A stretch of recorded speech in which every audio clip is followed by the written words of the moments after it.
अरे किसी के चित्त में प्रेम होता है तब इस रसिया के दर्शन होते हैं।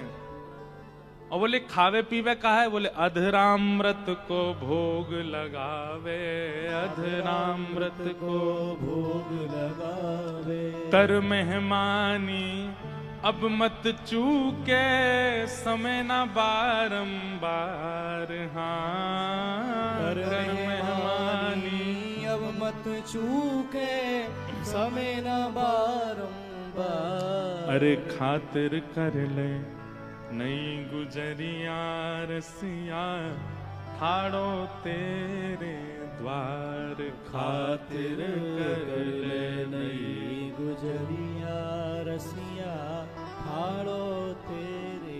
वैसे गांधीधाम वाले खातिर तो करते हैं। आज सुबह क्या स्नान पूर्णिमा, कितना जोरदार। आपको पता है ये ऐसी सामान्य जल से नहीं हुआ। जो लाल जी का सुबह अभिषेक हुआ यमुना जल से हुआ। और यमुना जी भी कहां की, कलिंदगिरी मस्तके, कलिंद पर्वत यानी कि हिमालय से बहती हुई जब यमुना जी पहली बार समतल जमीन पर आती हैं, उस जगह का नाम है कट्टा पत्थर, जो देहरादून से भी आगे है।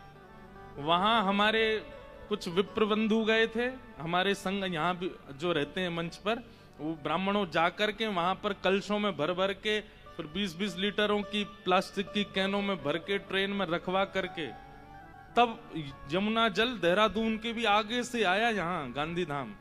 और उसको कल रात्रि में मिट्टी के पात्र में भर के, उसमें केसर और सुंदर सुगंधित द्रव्य डाल करके रात भर एसी कूलरों में रख के ठंडा करके सुबह तब अभिषेक कराया लाल जी का। खातिर तो आप लोग कर रहे हो। तो खातिर तो हुई है ठाकुर जी की, ऐसी बात नहीं है। पर एक दिना की खातिर से काम नहीं चलेगा। 3 दिना हो रहे हैं अभी लाल जी, और खातिर करो। आहा, तो विषय पे आते हैं। तो जब से ठाकुर जी ने गिरिराज जी धारण किए वादना के बाद से ठाकुर जी इतने व्यस्त हैं, इतने व्यस्त हैं। नंद बाबा से सब ब्रजवासी कह रहे हैं, बोले बाबा तुम अपने लाला को राज तिलक कर दो, अब याकू अपनी गद्दी पे बैठाए दो।